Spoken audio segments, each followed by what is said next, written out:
We'll dive into how our development incorporates Feng Shui principles, which could be a game changer for your decision-making process when it comes to snagging a London property. So let's explore together.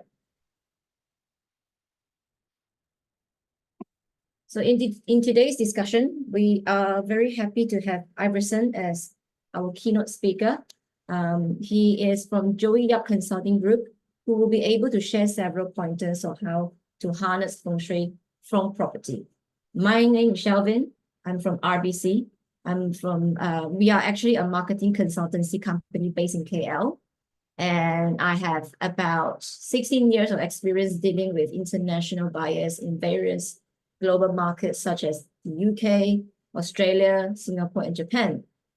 Iverson is well-versed in the subject of Feng Shui, and he has often been called upon to do Feng Shui tour for developer in order to determine the chi of a location. He's been spreading the knowledge of Chinese metaphysics through various TV channels, courses, workshops.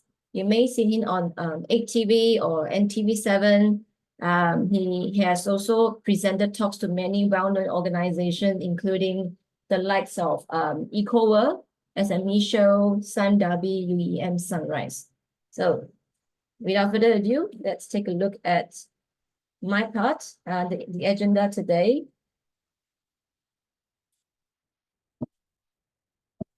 Today, I will lead the first half of the webinar, which covers mainly the UK market latest update, especially our professional sharing on the UK spring budget, which happened 2 weeks ago, and also the impact on the real estate market. And of course, we will also share the latest price movement for the general UK property market, as well as how we could zoom in to look at London property as well. So these will be the pointers for us to help strategize for an overseas property buyer like yourself to score a winning property in today's market. And on the second half, Iverson would take the baton and share his insights of Feng Shui secrets, specifically on our latest London development, Bull Green. Should you have any questions, you can leave it in the Q&A. You will see the Q&A box down there. We will get to it after the sharing. However, please also be reminded that we are not able to answer questions that is based on your personal circumstances. We will just take the general question, the very generic questions. We will leave our contact details at the end of the session.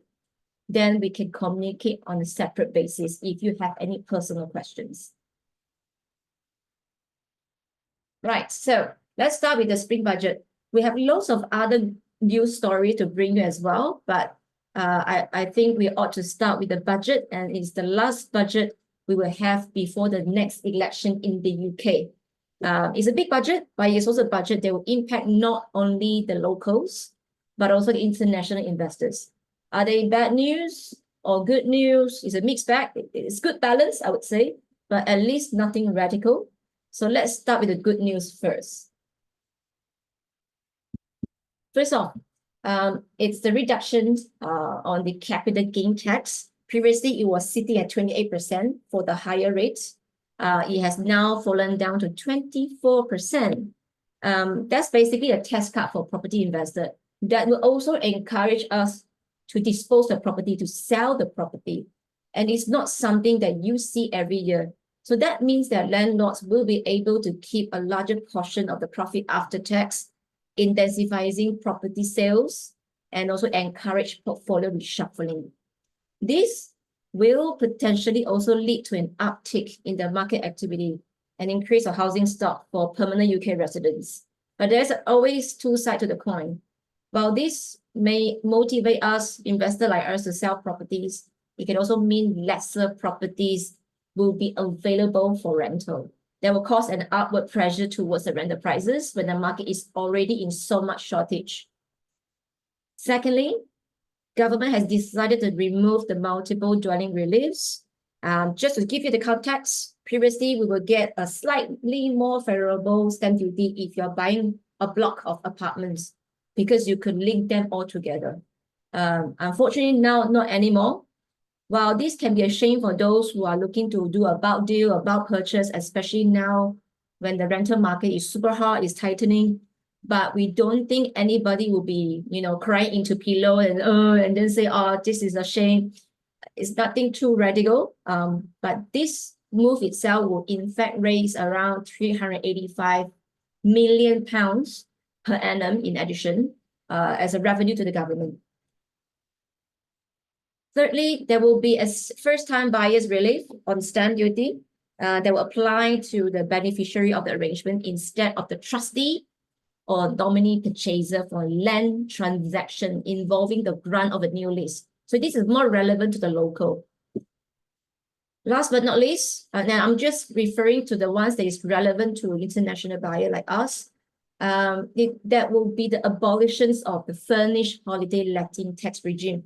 Meaning to say, when it comes to furniture and equipment, which previously you could write off from your income as a capital allowance, and therefore it would reduce your tax bill, it's not going to happen anymore. They have removed it.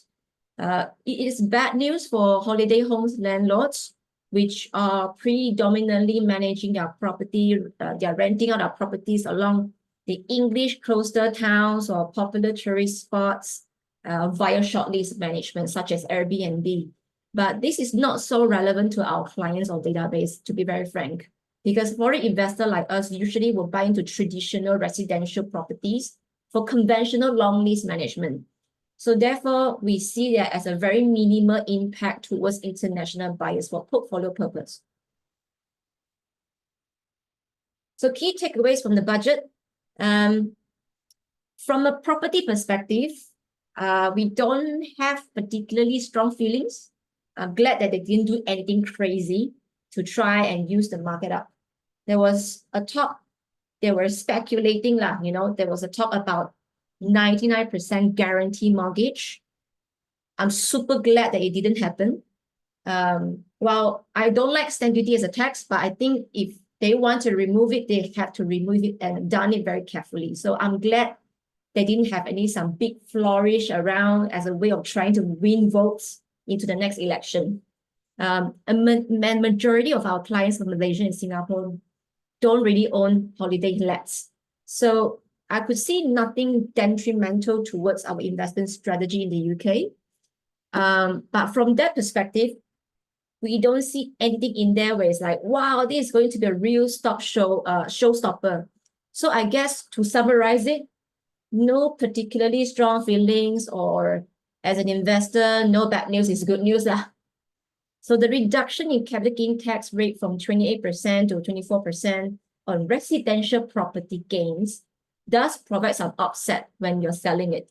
It may not address the shortage of the rental stocks right now, because more landlords will be exiting, and that will mean less available rental stocks. So overall, the budget change does suggest a shift in government policy away from incentivizing holiday lets towards increasing housing supply for long-term rentals and for the permanent residents.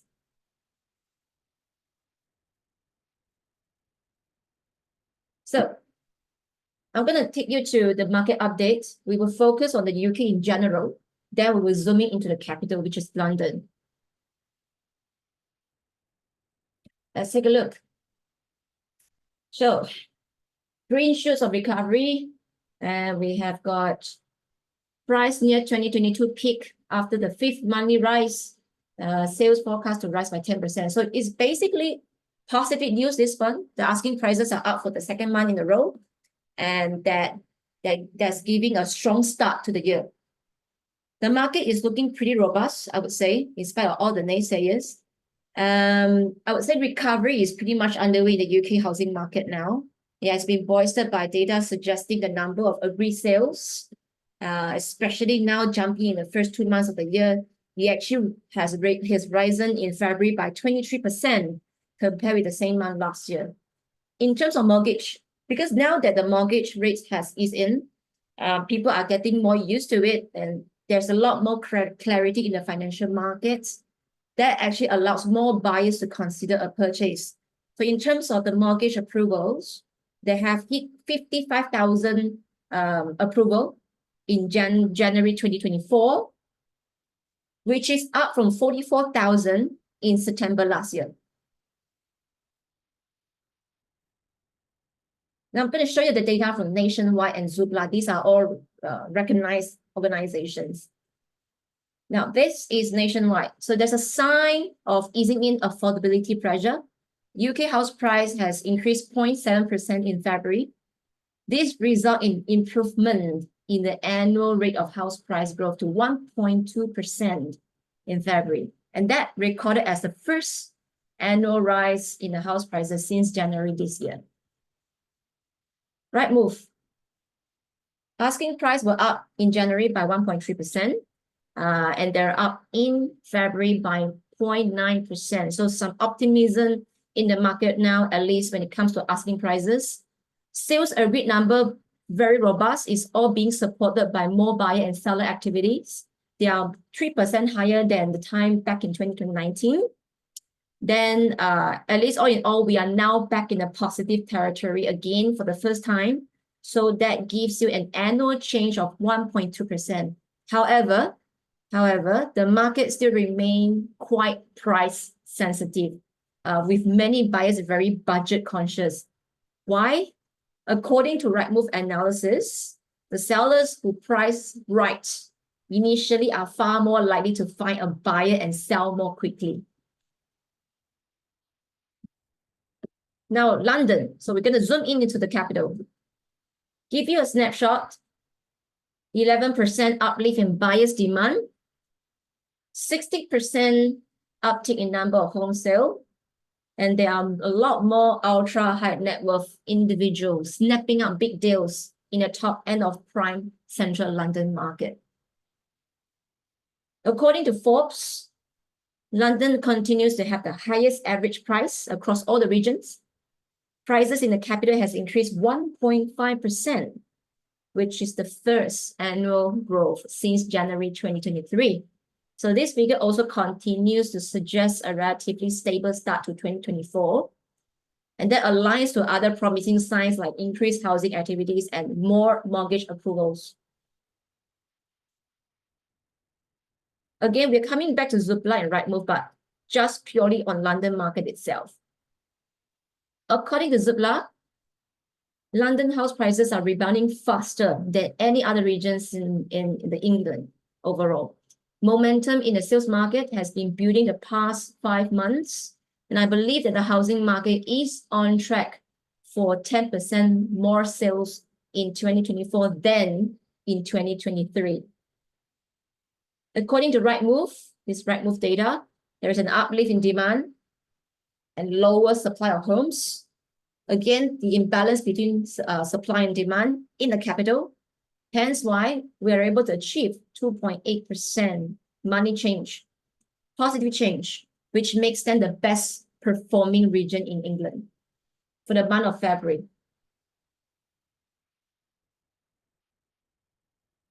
Key takeaways for overseas investors. Now, we have all the updates from Spring Budget. We have the latest market performance data. We would like to share a few key takeaways for overseas investors like yourself. So you may wonder, $1 million question. If UK property investment is still relevant amidst all geopolitical tension, uncertain wider economic situation, and a high interest rate environment. Question is, why UK property investment still makes sense now? Now, in the grand scheme of things, UK has an ongoing economic resilience and is actually the cornerstone for property investment. You may agree that. Everybody agrees that. So despite global uncertainties, the UK economy has demonstrated a remarkable stability which lays a concrete slab for real estate investment. So this economic backdrop creates job opportunity, and that is the main source of housing demand for property. And that also instills confidence in investors like yourself about the reliability of the UK market as a source of steady rental income and yields, and also the potential for capital appreciation. Moving on to the next point, I wish to underscore the historical trend of property value appreciation in the UK.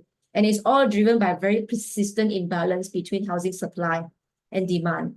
And unfortunately, it's not an issue that the UK government is able to resolve overnight. According to big research houses, over the next 5 years, the rate of undersupply will worsen further with a cumulative of shortfall 720,000 homes between 2023 to 2028. So this enduring trend would suggest that property investment does warrant a significant capital growth over time, alongside the immediate effect of immediate benefit of rental income that offers a dual advantage to investors. So rental stability, you have low vacancy factor, then you are also riding on the potential of capital appreciation. Number 3, regen. Some of you may not be familiar with regeneration. Basically is to have a massive placemaking. We are taking away all the old housing, old buildings in one area. So it's basically a brand new placemaking. So in the UK itself, they have this amazing ability to keep reinventing themselves.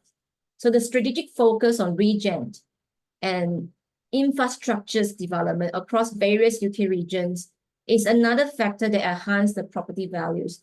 So if you're familiar with Desa Park City in Malaysia, in the KL, it was an ex-quarry site and no one actually believed in them. What would happen to the ex-quarry site? They wouldn't know that it's going to be an award-winning master plan development with expensive condos and houses. And that's basically what a regeneration means to us. So the initiative itself would actually enhance the desirability of the location, and that will directly impact the rental demand and property prices. So this whole thing, this grand scheme of thing, it presents a very valuable proposition for the investors for capital gains in the long term. Next, it is more to do with the short to mid-term focus. In view of falling inflation rate in the UK, we shall expect to see interest rate falling to 4.5%, currently sitting at 5.25. Some expected cut to 3.7% by end of 2024 this year. I don't think we can ever go back to where we were, to 0.5%. That was 2 years ago. But when will the rate cut happen? We think that it will be coming by in May or June this year. And I'm really hoping to see the base rate stabilizing around, say, between 4 to 4.5%. And that would be a great achievement for investors. Lastly, UK itself is a world-class brand, notably London, a global appeal, I would say. So that gives you a fantastic exit strategy. So London received investment from numerous countries such as Russia, India, China, America, wider Europe, and also Asia. So because of all of these different investment sources, the market is never leveraged on any one direction or any single segment or region.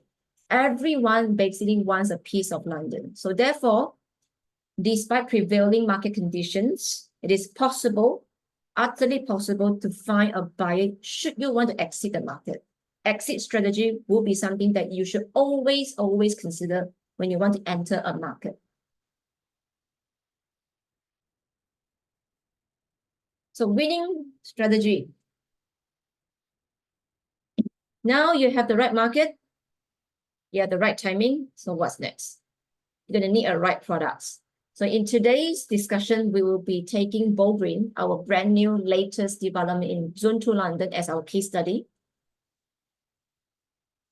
So Bow Green, if you look at the area pictures here, and for those who are familiar with London, you will see that this is one of the financial hubs is Canary Wharf, and you have Liverpool Street just down the line here.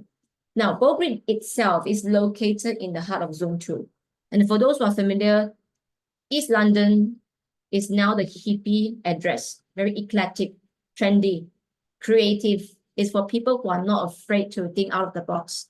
The best part I like about this location is how strategically it is located in the heart of Golden Triangle, which is Canary Wharf, Liverpool Street, and also Stratford. While being so close to financial hubs and employment center, you are still surrounded by lush greenery, parklands, renowned universities like Queen's Mary University, which is within walking distance, and plenty of public transport. But wait, ladies and gentlemen, I would like for you to pay attention to the next slide.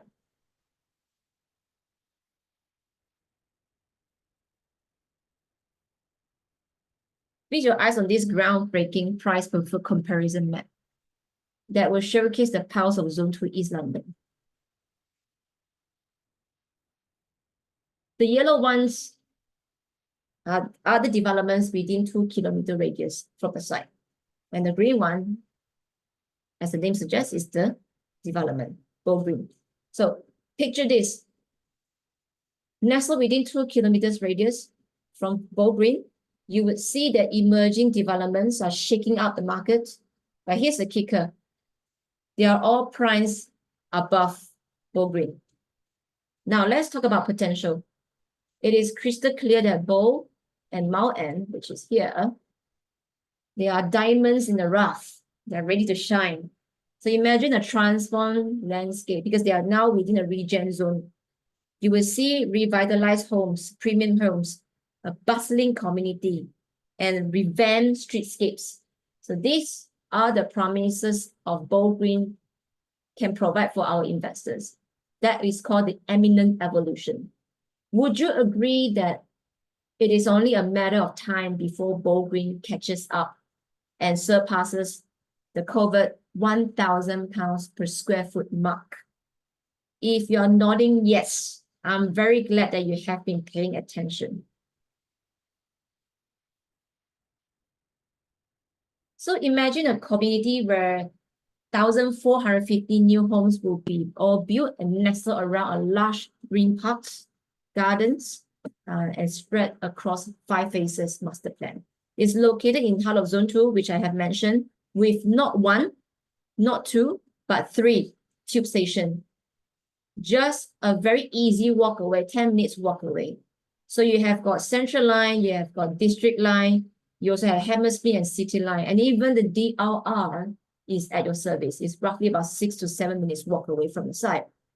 As you step out of your apartments, you will be greeted by convenience of having Sainsbury downstairs, which is the convenience store. And then you have got a restaurant right at your doorstep as well. Now, let's talk about views.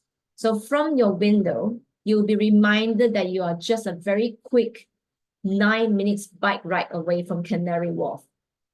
Okay, and then very near 7 minutes away from the city via the underground tube. So it is no wonder young professionals are flocking into this thriving neighborhood. It has got everything you need.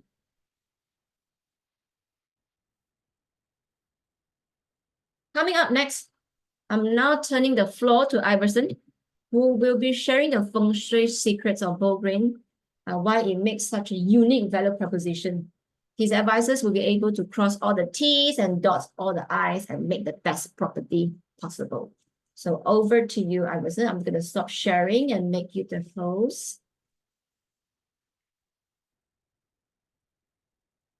All right, rock and roll. Hi, thank you, Shelvin, for the great sharing.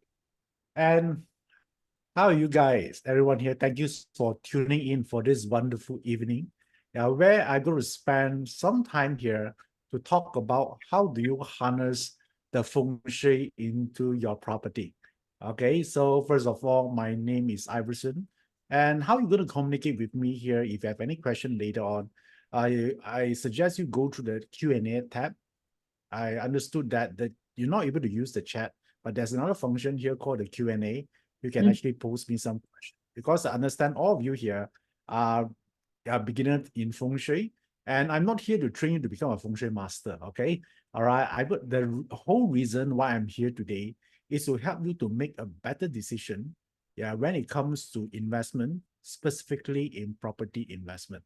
Okay, so no matter you're very new to Feng Shui or you don't know what it is, or probably have some preconceived thoughts about Feng Shui, by the end of this, probably around 30 minutes time, you know exactly, not only you know what is Feng Shui really is, but how do you apply it immediately today? Okay, so this is my goal for today's sharing here. Okay, first of all, let me just do some brief introduction about myself. My name is Iverson Lee. I'm a speaker, entrepreneur, and instructor specializing in Chinese metaphysics, just like Feng Shui, some of you heard about it. So, and this is what I do, for the last 10 years. So let me just share with you a little bit of my background here. This is what I do, on daily basis. I train, I present, I share information. And then you might think, oh, probably all of this here is the enthusiast about Feng Shui, right? Let me show you. What are the company I've been spoken for? These are the group, one of some of the companies I've been speaking for, like Maybank, Citibank, HSBC, and also a lot of property developers. So I think the first thing here people will ask is, hey, do they really love Feng Shui? And it's not, they are not interested in Feng Shui. Bear in mind, they are from the corporate, right? But what they're interested in is the result that they can get after applying Feng Shui. So it's about the result. So the reason you're here today is also about results. So you don't need to fall in love into Feng Shui, but you need to fall in love of what results you can get from it. So let me share with you the main reasons. There are three main reasons why you should practice Feng Shui or use Feng Shui in your investment.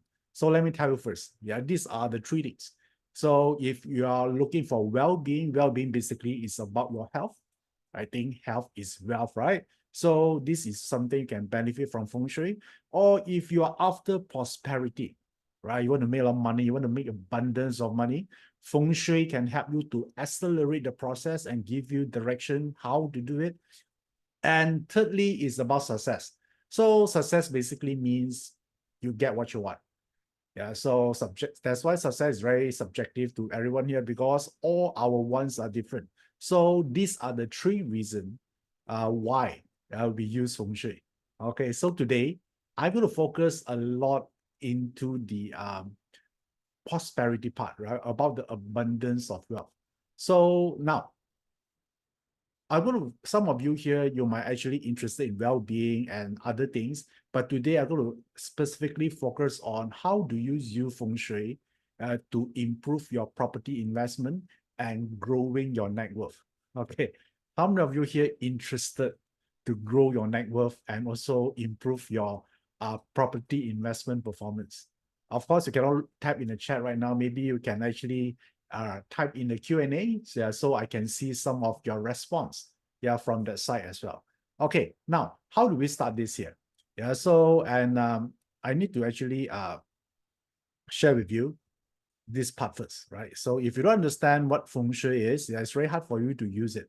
So now let me tell you first what is not Feng Shui. Okay, a lot of people have some preconceived thoughts about Feng Shui, like I need to buy some items, I want to put in my house, I have to buy some figurine like Mandarin ducks to improve relationship. Okay, item placement is not Feng Shui. Okay, so either it's a painting or an object, is not Feng Shui. That one is called interior design. Okay, you can buy whatever item you like. Okay, it does not matter because that's not Feng Shui. So therefore, you can do whatever you like. Then the next thing here is the Feng Shui. Feng Shui is basically about studying the energy of the environment. Because I think just now Shelvin talked a lot about how do you improve your chances of winning. So you will do a lot of due diligence. Like I think Shelvin shared a lot of important information like the market value, the potential of appreciation, the rental, the income potential, taxes, future development. That is very important. Okay, so you should study on that part. My side here, where I coming in is from the energy perspective. All right, so it's from how to study, whether the energy around certain area of your concern, whether it's healthy or not, right? So basically, they are positive energy and then they are negative energy. So my goal here is to help you to get to the positive energy so you can actually achieve like promote your well-being, prosperity, and success. So let me tell you, what do I mean good energy? Good energy means that the house that you're living in right now, or maybe your potential investment house, does it contains primarily good or bad energy? Because if the energy is good, right, which means that all the residents will be prosper. So on contrarily, if the energy is bad, or we call this negative energy, then if those person who live in those negative energy house, yeah, they might actually attract a lot of health issues. So if you move in a new house, and suddenly you have a lot of health issues, you're also lethargic all the time, so it could be one of the symptom of a bad feng shui. Or it could be you're going through a long fought financial struggles. Yeah, been a lot of issues with making money. All right. And so when you're exposed to negative energy, it will also affect your relationship, because you become more suspicious about your partner. There's no trust in it, right? And then or you easily get agitated, or you're very sensitive. Yeah, that might actually cause relationship issues as well. So, and also you also discover, if you're bad feng shui, you might also face some stagnation and lack of opportunities in life, right? If you're bad feng shui, you find very hard to look for a new job or new opportunities. And finally, a bad feng shui also might cause emotional discomfort, that you worry all the time, you cannot see, you always focus on problem, you cannot focus on solution, you worry a lot. Yeah, these are the symptoms of a bad feng shui. So what we want to do here to achieve here is to have one goal here. Let me show you the goal we want to achieve here is healthy home, healthy residents. So if you healthy means it could be health, it could be your wealth as well, right? So therefore, the goal of feng shui is to ensure that whether you have a healthy home or not. Would you like to know more about this? Okay, it's not about how pricey your property is. Does not mean if you buy a very expensive house, does not mean it has to be good feng shui. Yeah, good feng shui also can be present in maybe a low-cost house as well, right? So I will teach you how to actually look into this part here. Okay, so now, how do we know whether our house is healthy or not? Yeah, I think a lot of people asking, right? How do I know? The only problem here, we cannot see energy with our naked eyes. All right, so we need some formula to calculate it, right? Or something to base on, right? So now, let me ask you first, how do you know someone is healthy? Yeah, let's put the house aside first. Let's talk about an individual as a person. How do you know that you're healthy? So we need to measure certain information, like your BMI, your body mass index, your blood pressure, your heart rate even, right? Your cholesterol level. So there are some indicator to identify whether that person, yeah, is healthy or not. And for the house, how do we measure that? Of course, the house don't have heartbeat. It doesn't have blood pressure. So basically, if you want to know a house is healthy, whether it's that area contain good feng shui, there are only two things. There are only two things you need to look at, right? Let me show you first. What are the two things here? Okay, it's the mountain and the water. Only these two. Okay. So when you need to look, whenever you want to buy a place, all right, some of you already plan want to invest on certain area, right? So how do we actually quantify whether the area got good energy or not? Basically, you need to have either, all right, is you need not to come in a pair, either mountain or water first. So if that area that you intend to invest or buy a house to stay, or even for investment, if there's an absence of mountain and water, so that is our indicator that that area, the energy is not strong, it's not positive. Okay, so it's mediocre. So now it's easy. This is the first lesson here, right? Whenever you buy a house, make sure either of this actually appears within the vicinity of the place that you plan to buy. Okay, so now, I just show you a visual here. Okay, so this is the Wi-Fi. So which means that if there is a presence of mountain and water, all right, which means that that area contains the Wi-Fi signal is high. So this is not the real Wi-Fi signal. This is to measure how strong the energy is. The stronger the energy is, which means that it's more positive. The weaker the energy is, it means it's more negative. Okay, easy? All right. So what you learned so far, you learned that whenever you invest in a property, that this is the one you need to look at. Okay. So you might think like, hey, I thought Feng Shui is about the house, about what you put in the house or how you arrange the house. So let me tell you first, what is the component that make a good Feng Shui? Okay, so a good Feng Shui basically consists of two parts. So it's the external environment, so which means it's the mountain and water, remember I told you, and the environment itself already constitute 70% of the Feng Shui. Okay, wow, the remaining 30% of your house Feng Shui is governed by your internal. Internal means the house setup. And do you realize that most of the people, when they're thinking about applying Feng Shui, they always focus on internal part, right? How to align the bed, how to them position their furnitures in the house. Okay, even you do it correctly, you make sure everything is perfect, it only governs 30% of the Feng Shui. Now, my question to you here is, if you only can choose one of this, which one you prefer more? The internal or external? Of course, we want both, right? If you can improve one aspect of your house Feng Shui, which one would you looking for?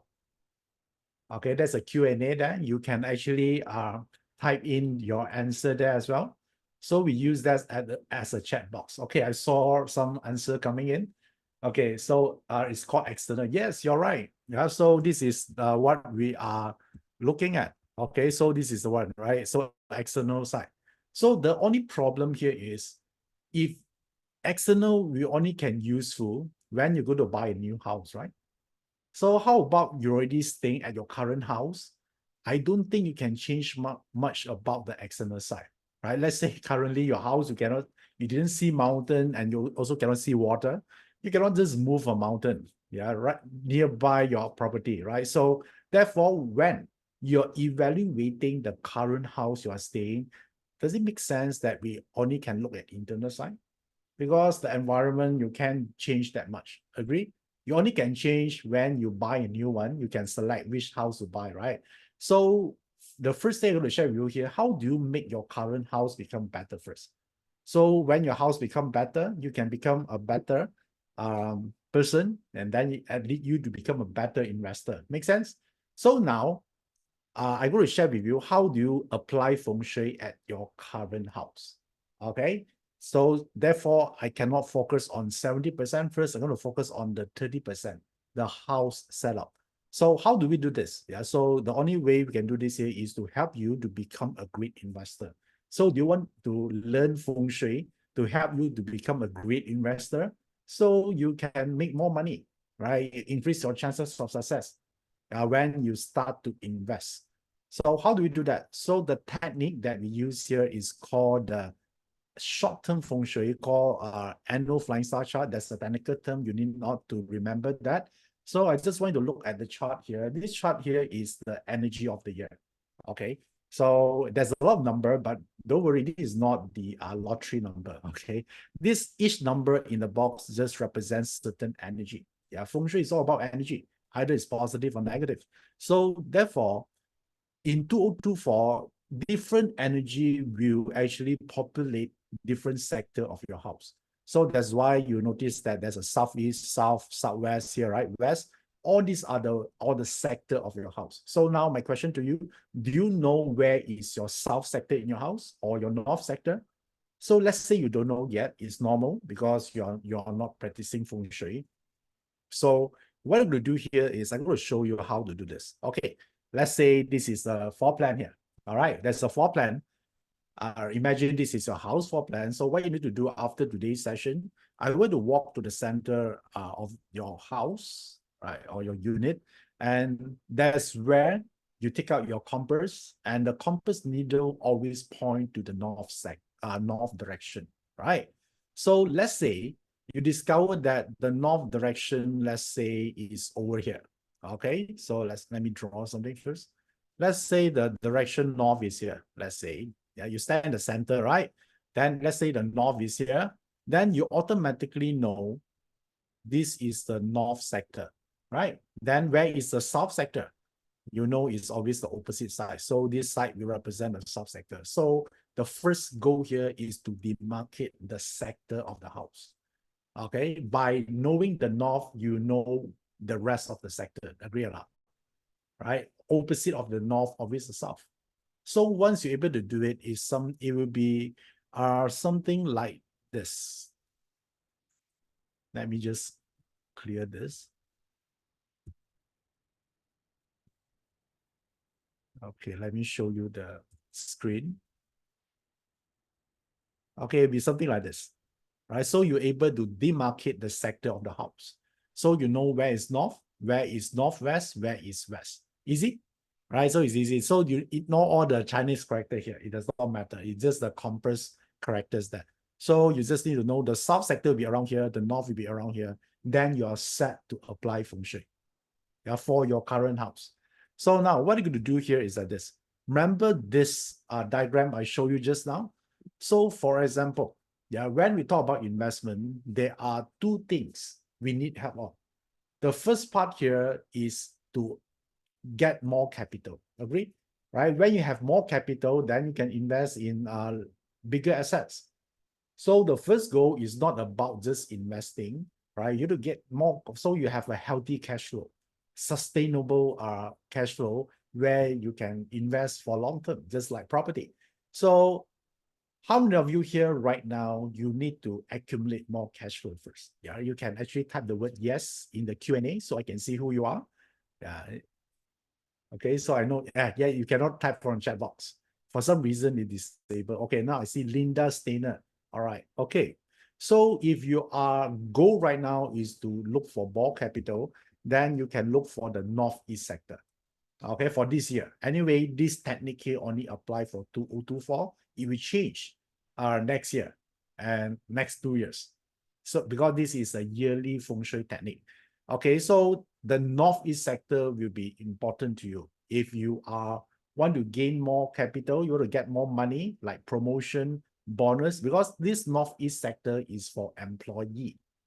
All right, you need to check first, are you a business owner or you are just a staff there? All right, so the northeast sector is for employee, working class. So now why is northeast? Because it's written northeast there, right? So if you look at the house again, where is the northeast sector? The northeast sector will be here. Agree? So what you need to do, you need to spend more time in this area, either working, studying, improving your skill, right? Because you only got promotion when you are better, right, in doing your job. So maybe you need more skill. So therefore, the northeast sector in your house is important. When you be in that sector doing stuff, then it means that you are exposed to that energy, yeah, in your house. Yeah, the whole goal here is not what you do there, is whether you're exposing to what kind of energy. Since you know northeast is the energy you wanted, if you want to get promotion, more increment, then northeast is your favorite sector for 2024. So now back to here again. Just now we talked about for employee. How about maybe you're a business owner, right? You want to find more business opportunities so can make more profit, so can use it for investment. How many of you here are business owner here? Yeah, type in the Q&A as well. Yeah, type the word me. So at least I know, is there any business owner here as well? So we can use that to type in there as well. Business So, okay, very good. Shelvin is a business owner. So if you're a business owner, then northeast is not the sector for you. They're going to use the north sector. All right. The north sector is specifically for business person where the income are based on is volatile, right? It's not fixed income. So that one will be in the north sector. So the system is still the same. You need to actually expose yourself more into that sector. Either you do your work there, you study there, whatever, and this will give you a lot of opportunity or create a lot of exposure for your business or attract new clients coming in. This one, from there, you make profit. Okay. So what I shared so far is about how do you amass capital. So once you have it, I know some of you are ready, right? Say, I'm ready. I just need opportunities. I just need to meet the right deal in investment. So if what you want is opportunities, I'll call this luck in investment, then you forget about the northeast and north sector right now, right? So you immediately jump into southwest sector. If what you're after for right now is to meet opportunities in investment, right? Because some of you here, you're already cash rich, you are cash ready. Your problem right now is you don't know where to put the money, right? So you want to know, then all you need is more opportunities presented to you, right? So therefore, you can spend your time in the southwest sector instead. Okay, everyone clear? If gaining capital right now is not a problem, you have cash, forget about the two sectors I shared with you just now. Directly go to the southwest sector. This will help you to improve your luck in investment. And how do you use it? Very simple. Just be into that sector.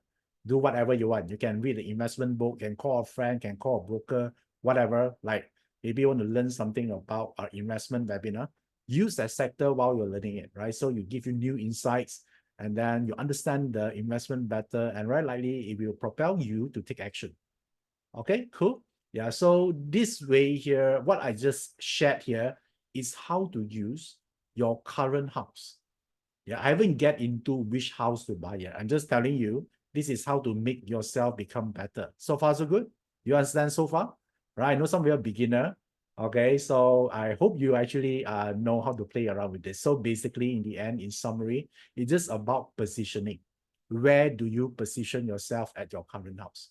Okay, let's say right now you say, okay, Iverson, I've done it. Let's say fast forward, you have done this already and you're ready and you have a lot of opportunities. Then one thing I don't want you to use is the west sector for this year, because west sector about carelessness, is about greed, you know, right? Yeah, so when you are greedy, you make wrong decision in life, right? So avoid the west sector. That's it. Okay, in summary, I just show you the good one, the good sector, and also show you one is the bad sector for 2024, and do your best to avoid this sector. Okay, cool. So now, once we finish about your current house, we already addressed the 30%. As shown on the screen right now, the 30% already done because it's your house setup. You can change the environment. Okay, so now, then when we can use the 70% is when you want to buy or a new house, you want to invest in a new house, isn't it?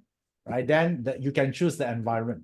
So now, how to choose? So just to recap a little bit, we need to look at what? We need to look at the mountain and the water within the vicinity of the property you intend to invest. Why? Because that's where you know whether the energy is strong or not. Okay, so let's say you already identify, okay, that area got water or mountain, for example, but that also consider the area to cover also quite big, quite huge, right? So how about I show you to find exactly which spot around that area, that domain.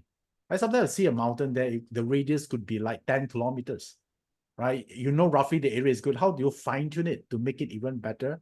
So that is what I'm going to share with you, because this is one of the framework. How do you pick the right feng shui house? Now you know primarily the area is good. So to use an example here, so we use the Bow Green, the development here. So I'm going to show you how to look into this, right? How to train yourself. So I will give you the strategy, how to pick the right one. Now, let me just zoom out. So now from here, you see this is overview of that area. Right? Imagine right now you're going to invest in a property and you want to look at the environment, right? Because the environment governs 70% of the house feng shui. It's not what you do inside the house. It's what is outside your house does matter. So if you look at this area, okay, so if you pay attention to the slide right now, you discover that this one, there's a border, red border here. This is where the Bow Green development is. Okay, so I'm going to use this as an example to teach you how to identify a right feng shui house. So how do I share this to you? I'm going to show you for today 3 ways to harness feng shui for property investment. There are 3 ways to do it. Okay, because just now we say, okay, the energy is good, right? But among that area, which one is good? So there are 3 ways to do it. Okay, the first way here is a good energy will always collect at a open land area. And just like this, if your current house is facing an open land like this, it could be a golf course, for example, it could be a field, whatever, that is an open land, and that is a good sign of feng shui. Why? Because when there's an empty land and then an open land, it means that the energy can collect in this area. The energy here will be strong, it will be intense. Because energy that will settle, that will stop at where there's an open land. Okay, we like this part here. So now I want you to check first, right, on your current house. Do you have this or not? Right? Is your house facing to an open empty land? If yes, this is one of the good feng shui features, because open land represent capacity, your wealth capacity. Right? Some people, their wealth capacity could be 10 million. Some of them maybe 100 million. Right? So what governs capacity is the open land. You see a word here called bright hall, right? Bright hall is just a technical term we use in feng shui. Basically, bright hall means an open land. Okay, we like that. So now, let me actually look at the bold green again. And then do you see the arrow there? What is in front of the whole development? Do you see like an empty land there, right, with trees? Do you see that? Yeah, if you see that, type in the Q&A. Okay, right? Do you see that or not? Yeah, do you see your Q&A box? Yeah, I know you need to take extra step, right? Because you don't have a chat box right now. Type in the Q&A box, type the word yes if you see there's an arrow and you see there's an empty land there. Okay, good. Okay, I saw Linda, Isu, Ethan, nice. So because sometimes I want to check you out here because I want to ensure you understand what I'm about to share, right? Because some of you I know is beginner, right? So I try to go slow a little bit. Okay, cool. So therefore, does it fulfill the criteria of open land? Yes. So let me give a clearer picture here. So which means that this area is the open land, is a bright hall. So the energy can collect it right in front here. So is the land is huge? Yes, it's a huge land.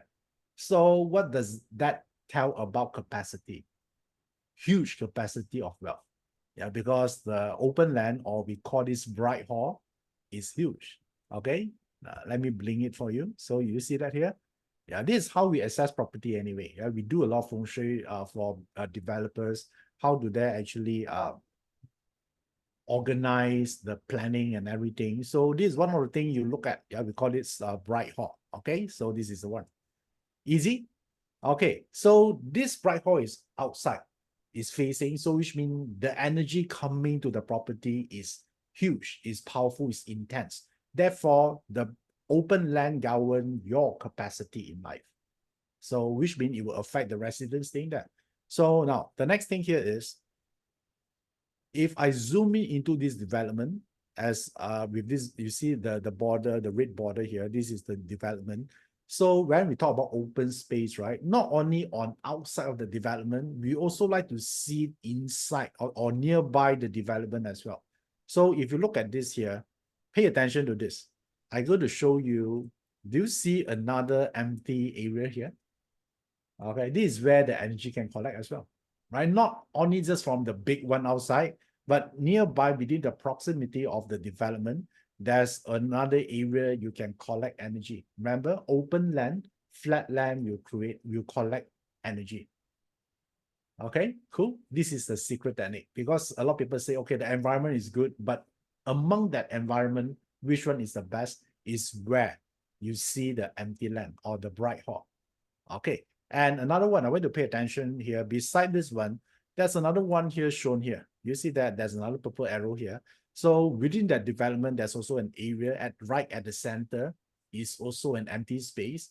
This is also another part, the energy will be more intense on that area. Okay, yeah, this is the secret of learning feng shui. Okay, nice. So this one is the area you can look into, right? Because we cannot control what is outside. Okay, but we can control what is inside the property. Yeah, this is what it means, because outside they can do so many things, right? Like what John just asked here. So yeah, but internally you're good. You have an empty space there. That one no one can disturb. Okay, this is the part about this a good thing about this property. All right, cool. So far we have discussed about the first rule.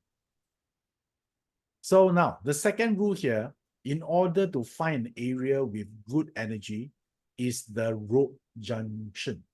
Okay, so the road junction is the intersection of multiple roads. For example, like this one is a roundabout, so where there will be a convergence of energy. Basically it's stated like this. So if you look at the here, I just made a circle, a red dot circle here. You say that this is also one of the things we like to see when it comes to good property, because this is where the energy will be also very intense, because all energy converge on one area. Just now, the open land govern capacity, but the road junction govern the speed of access to the energy. Right? Because think about this, right? You have neighbor and everywhere in around the whole development, right? Which area is the best?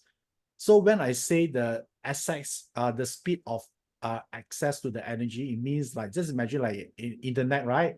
Either you have a 4K access or a 5K, right? So 4G or 5G access, right? So therefore, this is something that govern the speed. Like if you live in a good feng shui property, who is the one getting the benefit first? So therefore, the road junction govern the speed. If you are nearby the road junction, or there's a road junction within the vicinity, then you get the energy first. Is it cool? Right? We always want to be the first one, right? Not only we want a huge capacity, we also want to be the first one. We don't want to be the one that actually take in the level work. All right. So therefore, when you see a road junction, it means that if you're nearby to it, then you can get it first. So in technical term, we call this chi mouth. It's the same thing. Yeah, this is just the terminology of when it comes to feng shui. All right. So now let's check. Let me just check here. All right. Within this property, do you able to find a intersection of junction or not? Do you see any of it? Okay. So now let me point to you. Do you see one here? Yeah, it's nearby, right? There's an intersection of the junction here. There's one. So this is called the chi mouth. All right. So, or the road junction. Yeah, this one will determine what? The speed of access. So now, not only this, you also, if you pay attention to this, so can you also see there's another one coming from that side? Okay, so there are two. So can I say that this area here, you get the energy first? Yes, of course. Because it's nearby to the road junction, it's nearby to the chi mouth. Yeah, the technical term is called the chi mouth. So do we like to see this? Yes, of course. Right, this one is one of the most sought after element when it comes to selecting a good feng shui area. Now, okay, so far, so what I have gone through here is rule number 1 and rules number 2. So now, what is the next rule, the third rule, when it comes to selecting feng shui? Water. Okay, so this is where the energy collects. So that's why we like to see water in the within the vicinity of the property. And what does water represent? Because the first one, the open land govern capacity of wealth. The second one govern the speed of access. The water govern sustainability. All right, we're not just going to make money once a year, or then we need to wait for another 5 years. You want continuous wealth, continuous opportunities. Agree or not? Right? Or overflowing of opportunities come to you. So therefore, the water govern that aspect. I would just call this sustainability. Is it sustainable or not? I mean, anyone can make maybe few millions per year, right? But can they do it consistently or not? That's the question. So therefore, if you want to have this effect of wealth sustainability, then water is the key, right? You might think, hey, Yeah, but just now you mentioned also there's a mountain and water, right? So why water here is more important? Because if you look at London area, it's very hard for you to find a mountain. Okay, so therefore, there is one feng shui formula says that whenever the mountain is not visible, the water represent the greatest fortune. Yeah, this is I took it from the classic, right? When we learn feng shui, there's a lot of classic we learn, and then one of the pages is stated that whenever an area there's no visible mountain, then look for the water. Okay, so therefore, water become what? Super important to the feng shui of that area. So now, if you look at this area, okay, the Bow Green development around here, just a simple exercise here. Did you able to locate any water, a pond, a river? Is there any water here or not? Now again, I would like to ask you to actually post your answer in the Q&A. All right, did you able to locate, is there any presence of water in this area? If you're able to see water, type the word yes. If you cannot see water, type the word no. It's as simple as this. Okay, so what you need to do, look at the Q&A box right now. Okay, let me see. A Tan say yes. Okay, one anonymous attendee here say yes. Okay, great. So yes, you have a water, right? It's easy to spot here. Let me show you to make it clearer. Do you see a water here? Right? It's a huge water here. So we like that. Okay. So, but I want you to know one more knowledge to share with you. The water need to be sentimental. Okay, the word sentimental is a word we describe it normally with for a person, right? But when I say water need to be sentimental, means it cannot be strong gushing water like monsoon rain. All right, no. So how do we know whether the water is flowing fast or slow? Because in feng shui, we need, although we want to see water, we want to see what? A good water. How do we know it's a good water? Good water means it's curvy. All right, the river is not a straight river, it's a curvy river. That's a curve. That's why the water is flowing slowly. If you control the speed, and then the current be very slow. We like that. So now, if you look at this formation of water, is it curvy? Yeah, I want you to do your own assessment here. This is not only for this area, right? You can use this knowledge to anywhere if you want to buy a property. So is it a curvy water or a straight river? Curvy, right? So is it a good water to begin with? Yes, it is. So water govern wealth, sustainability, or prosperity. Okay, so therefore, this is the one. All right. So I hope you enjoyed today's session here about the three things I just covered about how do you select when it comes to property investment. Okay. Is it easy? Easy or not, guys? Yeah, even your beginner, come on, right? So this is the guideline for you to do it. And again, you still need to study the duty about the other the information about the taxes and everything. That one you need to do your own homework, or you can ask Shelvin about that, like the income potential, the future development plan, right? That one is also important. Yeah, but my job here is to add in the feng shui part, so you get the perfect information from both sides as well. Okay, so this is how I select houses for my client, and also how I advise developer when it comes to the planning of the whole development itself. All right, cool. So if you have any questions you want to ask me, you can type in the Q&A right now. I'm looking at it, so you can actually look. Okay, I saw a question from Shen Ling. Swimming pool, is it considered? So swimming pool is considered. All right. So then your question, is it stagnant? No, swimming pool water is not stagnant. Yeah, from the surface you think is stagnant, but do you know that the water actually, the molecule actually working all the time, is very active under the current? So swimming pool is considered. But if you want to compare which one is more powerful, of course the external river are more powerful. Yeah, because swimming pool nevertheless is still a man-made water. All right. So but have it better than don't have it. Yeah, but if you say I want the powerful one cannot come from the swimming pool. It has to come from the external natural river pond. Pond also consider. Okay. All right. Shenlin. Yeah, I think that answer your question already. So how about anyone else? You have a question, you can, okay, you're welcome, Shenlin. Okay, I saw your message here. So anyone else have any questions, you can ask me now. It's not that hard, right? Okay, cool, nice. It seems like you all can understand this. Yeah, you're gifted. Okay, all right. Since all the question is being some of you say the river, yes, but it's a bit far. Okay, if it's far, then if it's like really, really far, then the benefit you get might be little. Okay, so it's also judge how huge the river is. Okay, for in this case, if we look at the sharing just now that I just shared here. Okay, so this one is not considered far from the development because the water is huge.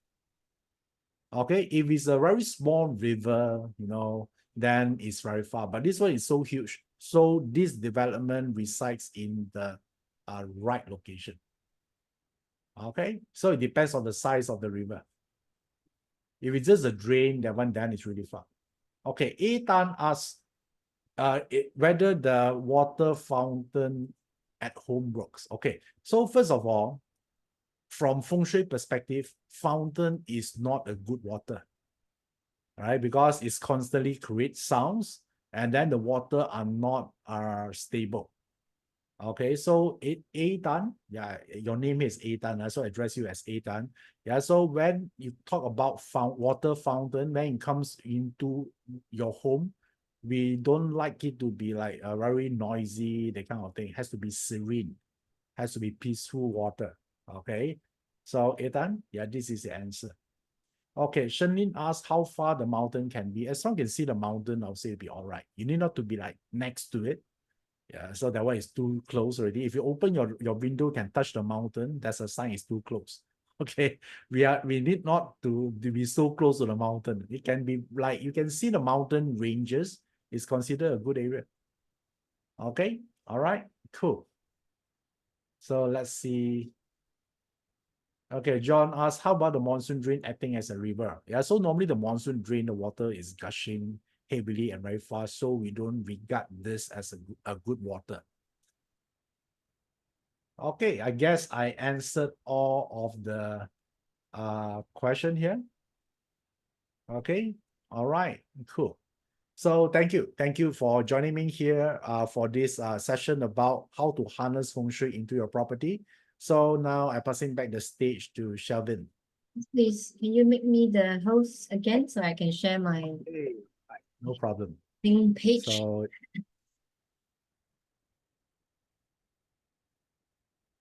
okay, I think I made your host already. Yes. And I'm just gonna share this. Right, so before I wrap up our sharing today, we would like to invite you to come and meet us at Four Seasons KL for a non-obligation consultation this weekend.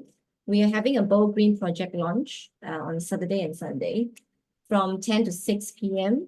And at 2 p.m. itself, we will be also hosting a market seminar and also a development presentation. So some of you may find sales event intimidating or inconvenient to enjoy a personalized consultation.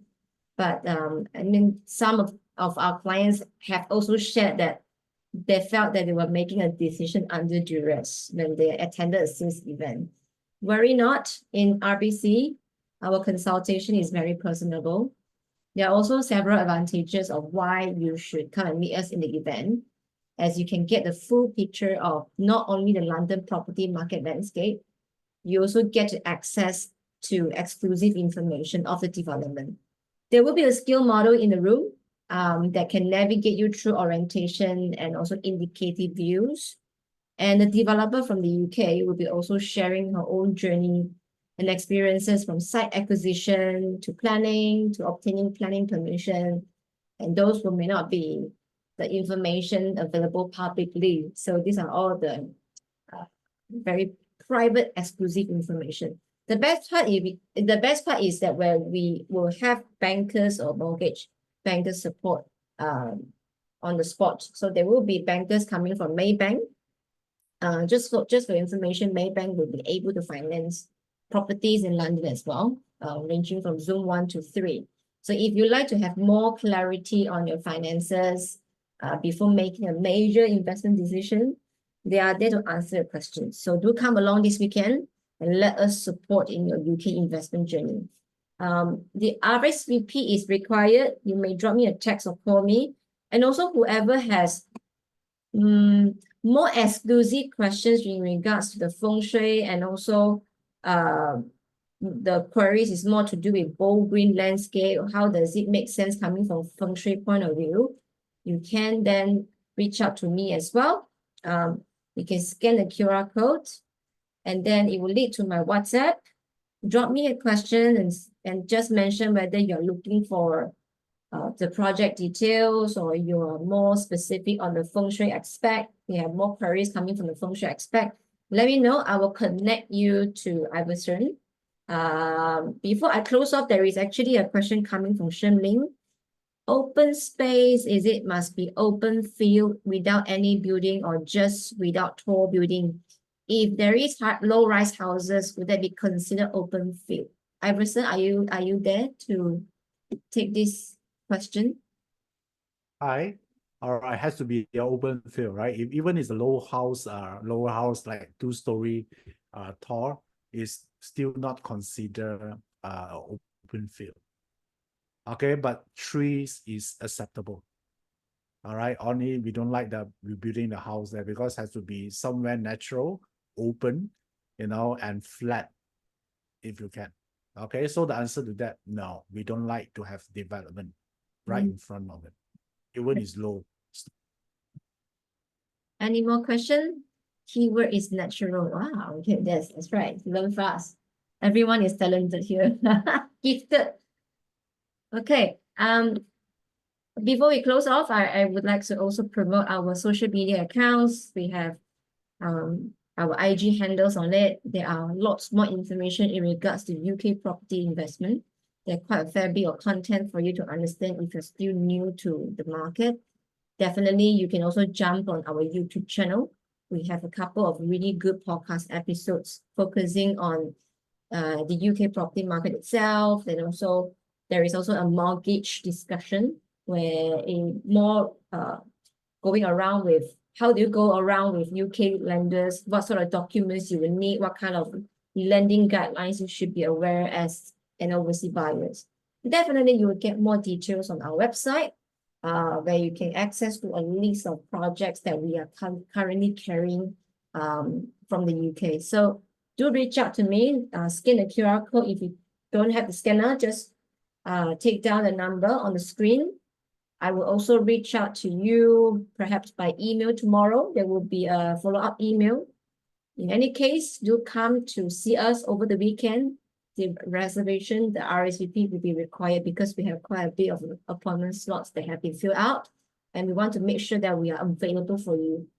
So that ends our session today, and I hope you find our sharing useful and inspiring, and we hope to hear back from you very soon.